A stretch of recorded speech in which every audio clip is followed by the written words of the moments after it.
ಲಿಂಗಸುಗೂರು ರಸ್ತೆಯಲ್ಲಿ ಕೇಳಿ ಯುವ ಜನರ ಮಾತು. ಸುಧಾಮೂರ್ತಿ ಕಾಲೇಜಿನ ವಿದ್ಯಾರ್ಥಿಗಳಿಂದ ಜಾಗೃತಿ ಗೀತು. ಬಸ್ ನಿಲ್ದಾಣ ಸರ್ಕಲ್ ಬಸವ ಸಾಗರ ಕ್ರಾಸ್ನ ತುಂಬ ಪ್ರತಿ ಜೀವ ಅಮೂಲ್ಯ ಹೆಲ್ಮೆಟ್ ಧರಿಸಿ, ಇದು ನಮ್ಮೆಲ್ಲರ ಕೂಗು. ದ್ವಿಚಕ್ರ ವಾಹನ ಸವಾರರೇ ನೆನಪಿರಲಿ ನಿಮ್ಮ ಜವಾಬ್ದಾರಿ. ಸಣ್ಣ ನಿರ್ಲಕ್ಷ್ಯಕ್ಕೂ ದೊಡ್ಡ ಬೆಲೆ ತೆರಬೇಕಾದೀತು ಬಾರಿ.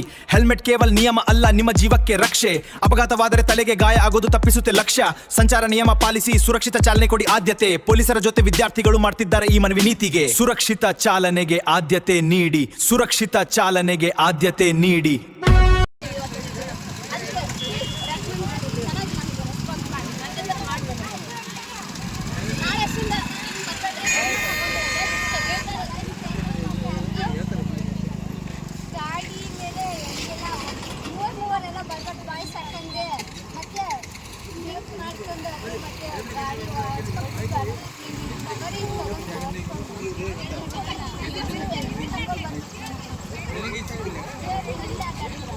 ಹೆಲ್ಮೆಟ್ ಹಾಕೊಂಡು ಬಂದ್ರೆ ನಿಮಗೆ ಸುರಕ್ಷಿತ. ಮತ್ತೆ ಏನಾದ್ರು ಸ್ಪೀಡ್ ಆಗ್ತಿದ್ದೀವಿ ಅಲ್ಲೆಲ್ಲ ರೋಡ್ ರಿಪೇರ್ ಮಾಡ್ತಾರೆ, ಅಲ್ಲಿ ಸ್ಪೀಡ್ ಆಯ್ತಂದ್ರೆ ನಿಮಗೆ ಅಪಾಯ ಆಗುತ್ತೆ.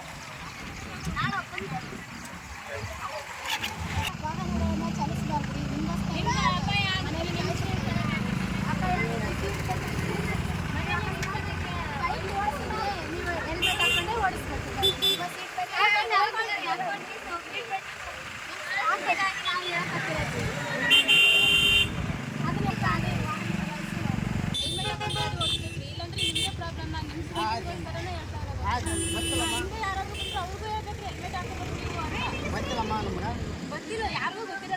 ನೀವು ಗೊತ್ತಿಲ್ಲ ಅಂತ ಇರ್ತೀರಲ್ಲ, ಶೋರೂಮ್ದಾಗ ಹೊಸ ಗಾಡಿ ತಗೊಂಡಿರ್ತೀರ, ಅದ್ರ ಅದನ್ನ ಮನೇಲಿ ಅಂತ ಹೇಳ್ತಾರೆ.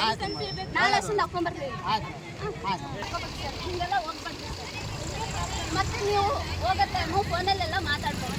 ನಿಮ್ಮದು 4 ವೀಲರ್ ಆಗುತ್ತೆ, ಬರಲಿ 2 ವೀಲರ್ ಆಗುತ್ತೆ, ಅದು ಇದು ಸ್ಕಿಟಾಗಿ ಬೀಳ್ಬೋದು ಅಂತ ಹೇಳ್ತಾರೆ. ಇವಾಗ ಹಾಕೊಳ್ಳಿ ಸರ್, ನಮ್ಮ ಸರ್ ನೀವು ಹಾಕೋಬೇಕು ಸರ್. ಹಂಗೆ ಕುಂದ್ರಬೇಡಿ.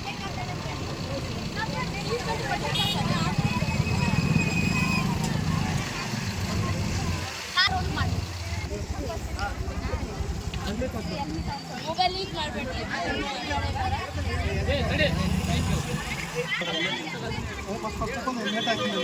ಹೆಲ್ಮೆಟ್ ಹಾಕಿಲ್ಲ ಅಂದರೆ ನಿಮ್ಗೆ ಅಪಾಯ ಅಲ್ಲ.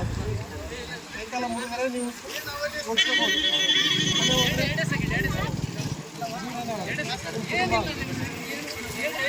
ಮತ್ತು ಎಲ್ಲ ಗುರು ವೃಂದದವರೇ ಮತ್ತು ಎಲ್ಲ ನನ್ನ ಅಣ್ಣ ತಮ್ಮಂದರೇ ಮತ್ತು ಪತ್ರಿಕಾ ಮಾಧ್ಯಮ ಮಿತ್ರರೇ, ಇವತ್ತು ಕಾಲೇಜು ವತಿಯಿಂದ ಮತ್ತು ಪೊಲೀಸ್ ಇಲಾಖೆ ವತಿಯಿಂದ ಎಲ್ಲ ಕೂಡ ರಸ್ತೆ ಸಾರಿಗೆ ಸುರಕ್ಷತಾ ಕ್ರಮಗಳು ಮತ್ತು ಮಾದಕ ವಸ್ತುಗಳ ವಿರೋಧಿ ಬಗ್ಗೆ ಈ ಒಂದು ಜಾಥಾ ಮತ್ತು ಅರಿವು ಮೂಡಿಸುವ ಕಾರ್ಯಕ್ರಮವನ್ನು ಹಮ್ಮಿಕೊಂಡಿರ್ತಾರೆ.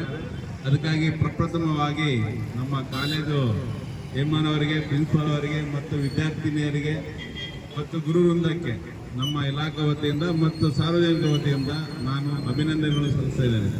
ಯಾಕಪ್ಪ ಅಂತಂದರೆ ಇತ್ತೀಚಿನ ದಿನಗಳಲ್ಲಿ ನಾವು ಒಂದು ವರ್ಷಕ್ಕೆ ಒಂದು ಹಳ್ಳಿಯಲ್ಲಿ ಎಷ್ಟು ಜನ ಇರ್ತಾರೆ ಅಷ್ಟು ಜನ ಕೂಡ ಆಕ್ಸಿಡೆಂಟ್ ಆಗಿ ಸಾಯುವ ಸಾಧ್ಯತೆ ಇರ್ತದೆ ನಮ್ಮ ಭಾರತ ದೇಶದಲ್ಲಿ.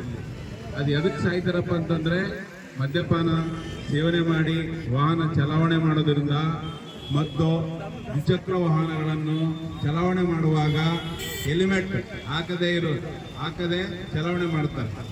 ಆಗ ಏನಾಗುತ್ತೆ ಅಂತಂದರೆ ಅವರು ಕೆಳಗಡೆ ಬಿದ್ದರೆ ಅದು ನಮ್ಮ ತಲೆಗೆ ಪೆಟ್ಟಾಗಿ ಅದು ಮತ್ತೆ ರಿಪೇರಿ ಮಾಡೋಕ್ಕೂ ಬರೋದಿಲ್ಲ. ನಮ್ಮ ಸಹೋದರ ಸಬ್ ಇನ್ಸ್ಪೆಕ್ಟರ್ ಗಂಗಪ್ಪ ಪುಲ್ಲೆಯವರು ಹೇಳಿ, ಕೈ ಮತ್ತು ಕಾಲು ಇನ್ನು ಯಾವುದೇ ದೇಹದ ಅಂಗಾಂಗಗಳು ಊನ ಆದರೆ ಅದನ್ನು ನಾವು ಸರಿಪಡಿಸ್ಬೋದು, ಆದರೆ ತಲೆ ಸರಿಪಡಿಸಲಿಕ್ಕೆ ಆಗೋದಿಲ್ಲ. ಅದಕ್ಕೆ ದಯಮಾಡಿ ನಿಮ್ಮನ್ನು ನಂಬಿಕೊಂಡು ಯಾರು ಸವಾರು ಇರ್ತಾರೆ ಅವರು ಸವಾರರು ನಿಮ್ಮ ತಂದೆ ತಾಯಿಗಳು ಮನೆಯಲ್ಲಿ ವೇಟ್ ಮಾಡ್ತಾ ಇರ್ತಾರೆ. ನಿಮ್ಮ ಹೆಂಡತಿ ಮಕ್ಕಳು ಕೂಡ ನೀವು ಬರ್ತಾರೆ ಅಂತೇಳಿ ವೇಟ್ ಮಾಡ್ತಾ ಇರ್ತಾರೆ. ದಯಮಾಡಿ ಯಾರು ಕೂಡ ಹೆಲ್ಮೆಟ್ ಇಲ್ದಂಗೆ ಗಾಡಿ ಚಲಾವಣೆ ಮಾಡಬೇಡ್ರಿ. ನೀವೇನೋ ಅಕಸ್ಮಾತ್ ಅಪಘಾತದಲ್ಲಿ ಮೃತಪಟ್ಟರೆ ನಿಮ್ಮ ಸಂಸಾರ ಬೀದಿಗೆ ಬರ್ತದೆ. ದಯಮಾಡಿ ಪೊಲೀಸರು ನೋಡಿ ಹೆಲ್ಮೆಟ್ ಹಾಕಬೇಡಿ.